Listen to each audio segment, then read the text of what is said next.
Is Tom Brady a cheater? I don't believe so. I mean, I feel like I've always played within the rules. I would never do anything to break the rules.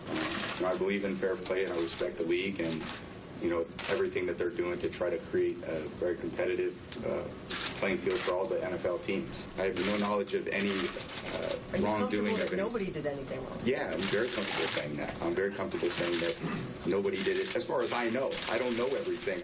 So if somebody asks, are you a cheater? You don't go, I don't think so. No. That was New England Patriots quarterback Tom Brady back in January, deflecting any wrongdoing. Nearly 7 months later, NFL Commissioner Roger Goodell has benched the reigning Super Bowl MVP. Moments ago, Brady released a statement on Facebook. He begins by writing, quote, "I'm very disappointed by the NFL's decision to uphold the 4-game suspension against me. I did nothing wrong, and no one in the Patriots organization did either." He goes on to say, "I also disagree with yesterday's narrative surrounding my cell phone. I replaced my broken Samsung phone with a new iPhone 6 after my attorneys made it clear that the NFL had my actual phone device would not be subjected to investigation under any circumstances." Joining us now, NBC Sports Bob Costas. He traded up from a Samsung to an iPhone 6. Come on, Bob. Nothing wrong with that. All the kids outside this context, nothing wrong with that. All the kids are doing it. Here's what Tom should have done. What? It would have served him well. Okay. Should have stuck with the retro flip phone. Oh, look at that. Let me see that. Not much like information can be stored there. Right here. There you go. I love that. I need one of those. Sitting next to a nice lady, 50-ish lady, on a plane from Chicago to New York a few months ago. She's got the window, I've got the aisle. She doesn't say a word. And then as we're getting up, she says, "My 96-year-old mother has this phone." Seriously. Yeah. I like it this way. Yeah, okay. All right. So we'll talk about that No later. learning curve. No, that's So did the NFL make the right decision yesterday? They must believe that it will stand up in court if, in fact, Brady can get an injunction. And as I've heard all the legal experts testify, generally speaking, a judge will not grant an injunction unless he or she believes that there's a good chance to win the case going forward. Do you think somebody that loves the game, do you think the NFL should have held up the suspension? I thought the suspension was too harsh for the offense to begin with. Maybe the cover-up, or their belief that there was a cover-up, brings it more in line with the penalty. But this is a misdemeanor that, in combination, Brady and the league have turned into a federal case, literally and figuratively. What if this had been, you brought up Andrew Luck before. Yeah. What if this had been Andrew Luck? Here's what I think would have happened. The week before this game, in which Andrew Luck played and the Colts were pasted by the Patriots, the week before they beat Denver, if there was evidence that Andrew Luck had done exactly the same thing in that game, I really believe they would have said, $100,000 fine, 4th-round draft choice. We're going to change the protocols for checking the footballs. Don't ever do it again. Don't be a bad boy again. It goes away. It's an agate-type story. It's no big deal. And I think that this was a product of the atmosphere surrounding the NFL the last few years. Bountygate, Spygate, which puts the kind of scarlet letter on the Patriots. Ray Rice, Adrian Peterson, the bullying thing. Goodell had to look tough.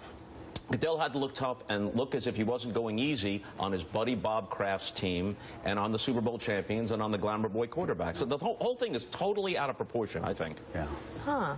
Mike? So what happens now? I mean, one of the lines that jumped out at me in the back and forth over the past 2 days is one that was in a Patriots release. It's they can't understand why the National Football League seems to be going out of its way, and it does seem to be going out of its way to destroy the reputation of one of its premier players. Even if Brady was in some way involved, and he says in this statement that no member of the Patriot organization did anything wrong. Well, what is this guy doing with a sack of footballs, locking himself into a restroom when there was a 40 seconds or something like that? A minute and 40 seconds. Okay. Enough time to deflate the footballs further. Really? Absolutely. They tested it. Enough time to do it after the officials had already checked them and found them to be okay. It could be a lone gun in Dallas in '63. Right. I'm sorry, I don't follow this closely, but the cell phone is. What if he had private pictures of like his family? That you know, I mean, this is a little bit of a stretch. The NFL offered, according to their side of the story, they offered to go through it with Brady and/or his attorney present and pluck out only the relevant texts. that pertain to Patriot personnel. Harold? What is this? Does this help restore or strengthen Goodell? This conversation has been around the table. What impact will this have on the commissioner going forward? Does he win more confidence with owners, less confidence?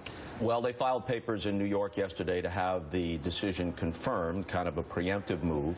If Brady is able to go to a friendly court in Minnesota, there's a judge there, a federal judge, David Doty, who's consistently ruled against the NFL and in favor of players and other disputes, or if he gets a friendly judge in Massachusetts, maybe he can get the injunction. And then if the injunction is in place and then the case is heard and Goodell's ruling is overturned, then it's not good for him. Okay. But, Bob, no one, not even presidential candidates, are more aware of their image than is the National Football League. What element do you think is involved here, if any, in the National Football League's image, restoration of its image, when they have things like brain-damaged athletes, Junior Seau being inducted into the Hall of Fame, committed suicide. His family wants to speak at the induction. NFL says no. Do you think this is being used to distract people from the real problems that the National Football League has image-wise?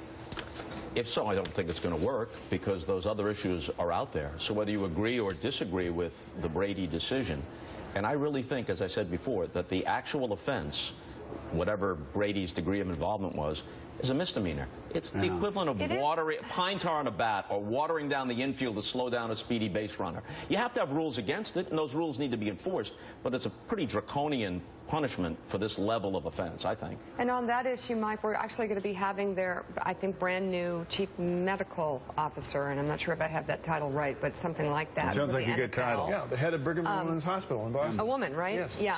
So they're telling us we have to go to break, which means I've got a couple more questions for you. Of course. Because we're coming up against... I like the way you take control. We're coming up against a really hard break. So all last fall, we around this table, me especially, set my hair on fire. I said I grew up in NFL bed sheets.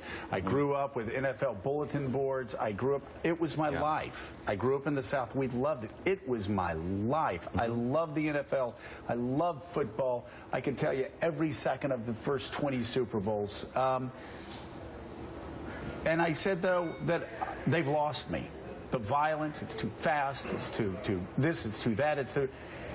And yet you go to the end of the year, they're the biggest year ever. Oh, yeah. They made more money than ever before. Everybody was saying at the beginning of last year, football's going away. We did a Super Bowl special. Because parents won't let their kids da-da-da-da-da. Yeah. It seems that it's a train that just keeps rolling down the tracks faster and faster. Why? It's a cultural colossus, and I think you're finding many parents who don't want their sons to play, but that doesn't mean they won't watch the games and won't still be interested in the NFL. The league is unacceptably brutal. It's unacceptably brutal, and that's the fundamental thing. You can take all these individual cases aside. The fundamental thing is that the nature of the game is fundamentally brutal, and it's fundamentally dangerous, and no matter how they try to reform it, they can only make it slightly safer. They can't make it safer. They're going to make fundamental challenges. It always has been. I mean, Frank Gifford's hit. I mean, you could go all the way back, but they're faster. They're more violent. They're stronger. You're down on the sidelines. You can't believe it. Bob Costas, thank you so much. You're welcome. Still ahead, Speaker Boehner.